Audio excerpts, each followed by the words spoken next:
yang dilakukan Komnas HAM ini belum pro justisia. Yang dilakukan Komnas HAM ini baru sekedar melakukan penyelidikan investigasi tapi tidak dalam rangka adanya sebuah kenyataan pelanggaran hak asasi manusia. Jadi yang mereka lakukan adalah baru mengkonstruksi apakah ini ada pelanggaran hak asasi manusia atau tidak. Dan muara dari investigasi atau penyelidikan ini adalah laporan kepada Presiden Jokowi.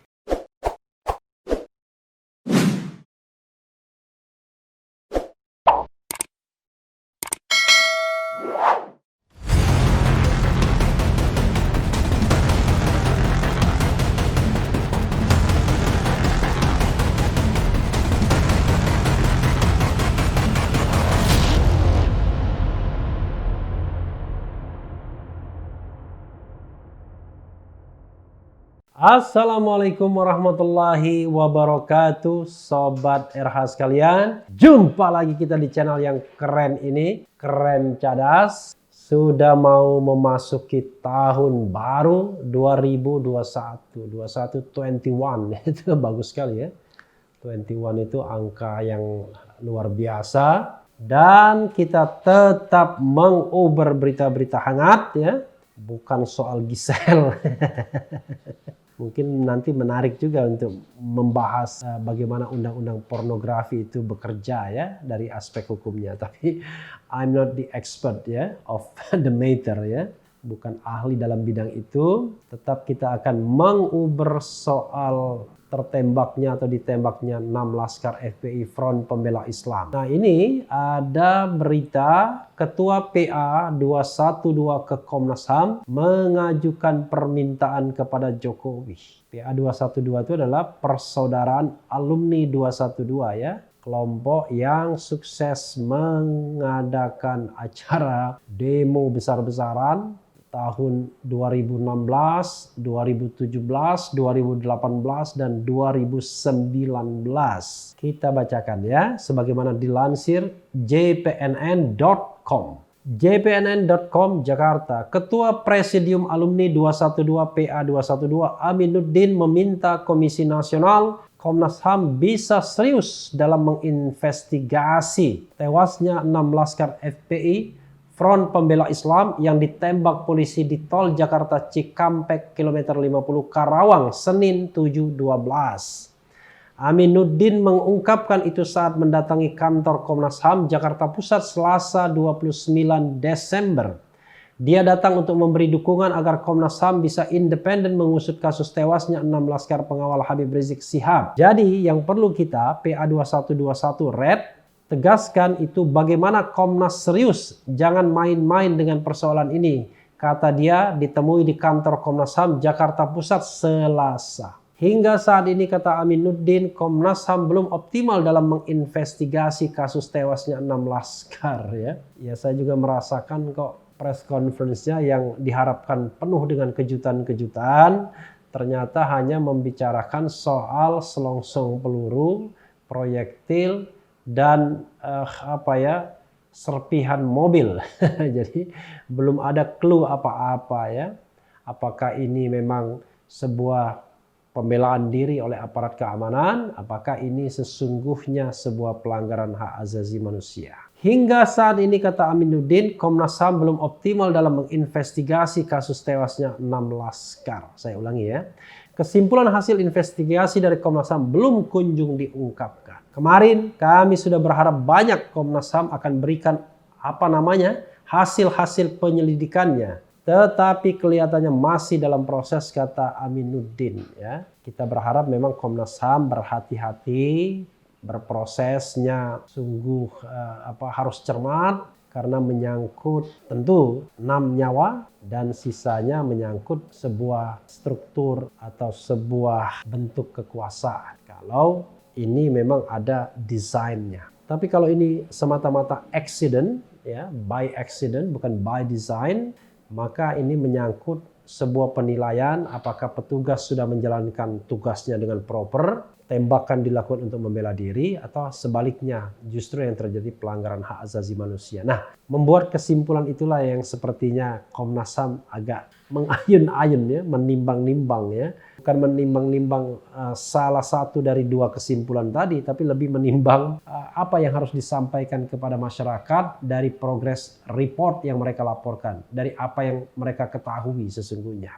Dan akhirnya yang disampaikan adalah ya hanya bukti-bukti berupa proyektil, selongsong, dan juga serpihan mobil ya. Selain meminta keseriusan Komnas HAM menginvestigasi kedatangan PA212 tersebut, sekaligus meminta agar Presiden Joko Widodo membentuk tim gabungan pencari fakta TGPF dalam mengungkap kematian 6 anggota Laskar FPI. Tapi kita tahu Menko Polhukam tidak mau membentuk katanya. Permintaan itu menyusul pernyataan Menko Polhukam Mahfud MD yang menegaskan pemerintah tidak akan membentuk TGPF. Anggota Presidium Alumni 212 Amir Hamzah berharap Komnas HAM ikut mendorong pembentukan TGPF. Kami mengharapkan bahwa aspirasi masyarakat bisa ditimbang oleh Komnas HAM sehingga pada waktu mereka melaporkan ke Presiden, mereka juga bisa mendesak Presiden untuk membentuk TGPF, ujar Amir di kantor Komnas HAM Jakarta Pusat Selasa ini. Sebelumnya Menteri Koordinator Bidang Politik, Hukum, dan Keamanan Menko Polhukam Mahfud MD menyebutkan pemerintah tidak akan membentuk TGPF dari kasus tewasnya 6 Laskar Front Pembela Islam di Tol Jakarta Cikampek KM 50 Karawang Senin 7/12. Pemerintah, kata Mahfud, lebih mempercayakan proses investigasi kasus tewasnya 6 Laskar kepada Komnas HAM. Pemerintah memang tidak akan membentuk TGPF tentang itu karena apa? Menurut hukum pelanggaran HAM seperti itu, menurut Undang-Undang Nomor 26, Undang-Undang Nomor 26 Tahun 2000 tentang Pengadilan HAM,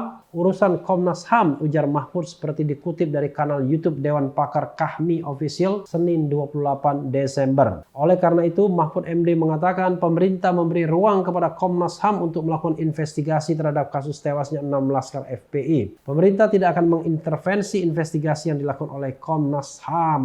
Kami tidak akan mempengaruhi, tidak akan intervensi agar Anda tetap independen, dan nanti diumumkan sendiri pemerintah akan ikuti apa hasil Anda Komnas HAM itu. Nanti akan kita follow up, kata Mahfud MD. Ya, Sobat Era sekalian, ada beberapa pertanyaan ya dari perkembangan ini adalah yang dilakukan Komnas HAM itu sesungguhnya apa? Apakah sekedar investigasi untuk membuat laporan yang akan diserahkan kepada Presiden Jokowi, ataukah melakukan tindakan pro justisia, yaitu melakukan investigasi dugaan adanya pelanggaran HAM yang kalau cukup bukti maka akan dilimpahkan ke penyidik Jaksa Agung dalam hal ini. Jaksa Agung bisa menunjuk jaksa independen untuk melakukan penyidikan dan penuntutan terhadap kasus pelanggaran hak asasi manusia kalau memang dianggap seperti itu. Ditemukan seperti itu, ditemukan fakta seperti itu. Tapi soalnya, Sobat RH sekalian, yang dilakukan Komnas HAM ini belum pro justisia. Yang dilakukan Komnas HAM ini baru sekedar melakukan penyelidikan investigasi, tapi tidak dalam rangka adanya sebuah kenyataan pelanggaran hak asasi manusia.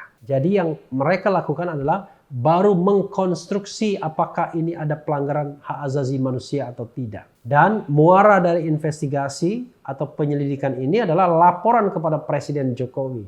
Nah, itu yang menjadi soal, Sobat Era sekalian. Itu yang menjadi soal. Mudah-mudahan nanti sesuai dengan pernyataan Menko Polhukam, setelah diserahkan kepada Presiden, Komnas HAM memberikan beberapa rekomendasi yang tentu tidak menumpulkan ujung dari permasalahan ini. Kalau memang temuannya luar biasa. Temuannya memang menunjukkan bahwa ada sebuah indikasi pelanggaran HAM oleh petugas, oleh aparat, bahkan ini not by accident tapi by design dari awal.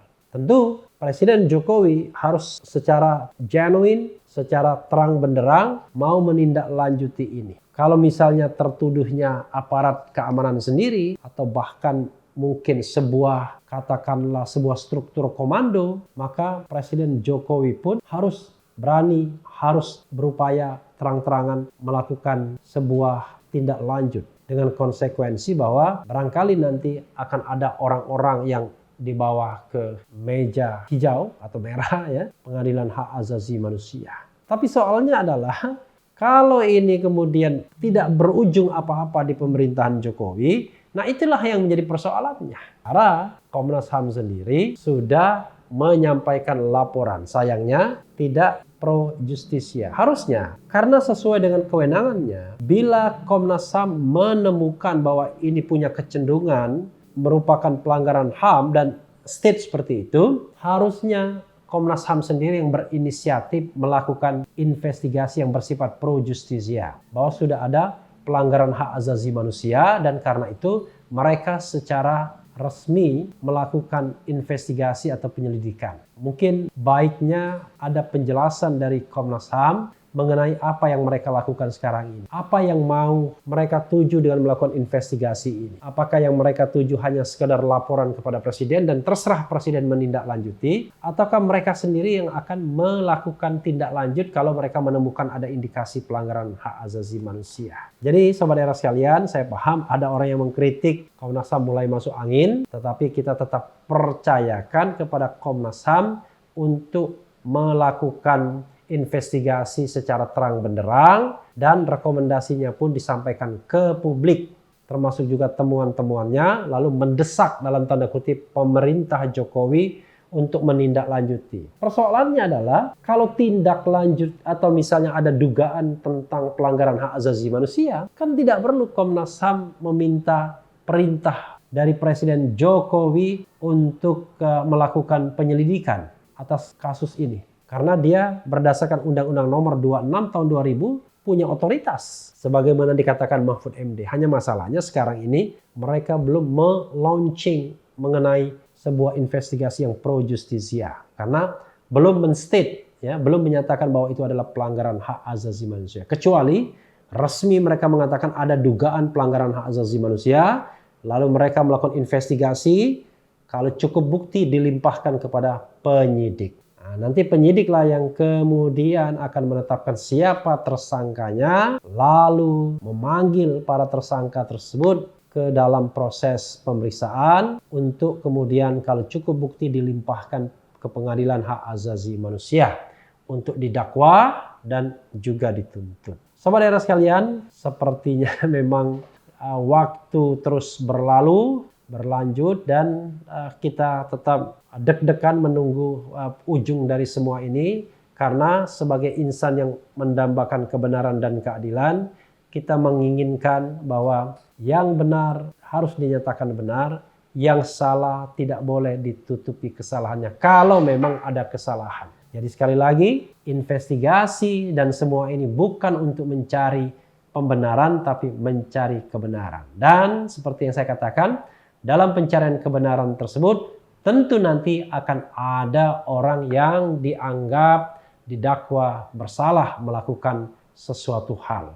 Yang penting adalah semuanya harus transparan, akuntabel, genuine, dan tidak diintimidasi prosesnya. Sobat era sekalian, yang penting tetap di channel ini karena di channel ini Anda akan dirayu, ditipu, dibaperin, dicecar, diuber pula di jalur khusus. Karena channel ini adalah channel yang mengancam, memeras, dan membenci. Jangan lupa subscribe, like, comment, and share. Ciao.